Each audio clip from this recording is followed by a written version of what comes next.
என்னைப் போல் என்றேனோ உபரிச்சரனைப் போலே. சாமி, இது உபரிச்சரன் பற்றிய கதை என்றாள் திருக்கோளூர் பெண். பெண்ணே, உபரிச்சரன் என்றால் என்ன பொருள் என்றார் ஒரு சிஷ்யர். சொல்லுகிறேன் சாமி என்று ஆரம்பித்தாள். முன்னொரு காலத்தில் வசு என்பவன் தன் நாட்டை ஆண்டு வந்தான். தர்மம் அறிந்தவன், அதன்படி நடப்பவன், தர்ம நெறி தவறாமல் ஆட்சி புரிந்தான். அதனால் தர்ம தேவதை அருளால் பூமிக்கு மேல் நடமாடும் ஆற்றலை பெற்றிருந்தான். தேரில் செல்லும் பொழுது அவனுடைய தேர் பூமிக்கு மேலே பறந்து செல்லும். உபரி என்றால் மேலே என்று பொருள். சர என்றால் பிரயாணம். அதனால் அவனுக்கு உப்பரி சரவசு என்று பெயர். ஒரு சமயம் ரிஷிகளுக்கும் தேவர்களுக்கும் யாக பசு, அதாவது ஆடு பற்றி ஒரு விவாதம் எழுந்தது. யாக வேள்வியில் உயிருள்ள யாக பசுவை பயன்படுத்த வேண்டும் என்று தேவர்கள் கூறினார்கள்.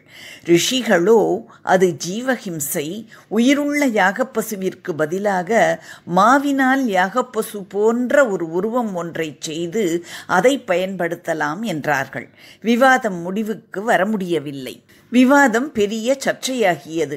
தங்களால் தீர்க்க முடியாத இந்த பிரச்சனைக்கு தர்மத்தில் சிறந்து விளங்கும் உபரிசிரவசுதான் தீர்வு சொல்ல வேண்டும் என்று ரிஷிகளும் தேவர்களும் அவனை அணுகினார்கள். ரிஷிகளும் தேவர்களும் தங்கள் வாதத்தை உபரிசிரவசு முன் வைத்தார்கள். ரிஷிகள் மாவினால் செய்த யாகப்பசு போதும், ஜீவஹிம்சை கூடாது, அதுவே சாமானிய தர்மம் என்றார்கள். தேவர்களோ இதை ஒப்புக்கொள்ளவில்லை. உயிருடன் கூடிய யாகப்பசுதான் வேண்டும், அதாவது உயிருள்ள ஆடுதான் வேண்டும், அதுதான் சாஸ்திரம் என்றார்கள். இருவருடைய கருத்துக்களையும் உபரிசிரவசு கேட்டான்.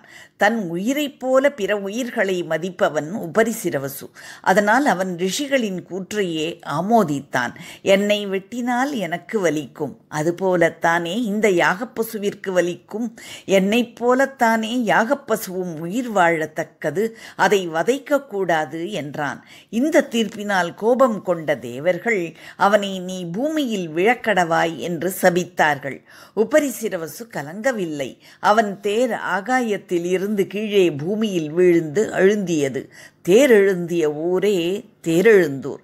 சாமி, என்னைப் போல்தானே யாகப்பசுவும் என்று எந்த உயிர்களுக்கும் தீங்கு நினையாத வைணவ நெறியை நான் கூறினேனா? அதனால் நான் இந்த ஊரை விட்டு போகிறேன் என்றாள். அப்பொழுது ஒரு சிஷ்யர், பிள்ளாய், உபரிசிரவசு போல் கருணை உள்ளம் கொண்ட கூரத்தாழ்வானின் கதை தெரியுமா என்றார். சொல்லுங்கள் சாமி, கேட்கிறேன் என்றாள் அந்த பெண். சிஷ்யர் சொல்ல ஆரம்பித்தார். ஒருமுறை கூரத்தாழ்வான் உணவு பரிமாற இலை எடுக்க தோட்டத்திற்கு சென்றார். அங்கே வாழை இலையை அறுத்தவர் அப்படியே கீழே மயங்கி விழுந்தார். மற்ற சிஷ்யர்கள் மயக்கம் தெளிய வைத்து என்ன என்று கேட்டதற்கு ஆழ்வான், இலையை வெட்டினேன், வெட்டிய பகுதியில் இருந்து ஒழுகிய சாற்றினை கண்டேன். அது மரத்தின் இரத்தம் போல் எனக்கு தோன்றியது. ஒரு உயிரை கொன்றுவிட்ட பாவியானேன் என்று புலம்பினார். பிறகு மற்றவர்கள் அவருக்கு ஆறுதல் கூறி இயல்பு நிலைக்கு வரவழைத்தனர் என்றார். அருமைசாமி, பிறர் கஷ்டத்தை தனது கஷ்டம் என்று உணர்வதே வைணவ தர்மம். அதற்கு எடுத்துக்காட்டு ஆழ்வான் என்றாள் திருக்கோளூர் பெண். இன்னொரு சிஷ்யர், பெண்ணே, ஆழ்வானை பற்றி இன்னொரு கதையும் இருக்கிறது, கேட்கிறாயா என்றார். சொல்லுங்கள் சாமி என்றாள் ஆர்வமாக. ஒரு முறை ஆழ்வார் இரவு நேரம் அடர்ந்த புதர்கள் நிறைந்த சாலை வழியே சென்று கொண்டிருந்தார். அப்பொழுது தவளை ஒன்று கத்துவது கேட்டது. சத்தத்தை கூர்ந்து கவனித்த ஆழ்வான், தவளை ஒரு பாம்பின் வாயில் சிக்கி உயிருக்கு போராடும் சத்தம் என்று அறிந்து கொண்டார். அவரால் அந்த துக்கத்தை தாங்க முடியவில்லை.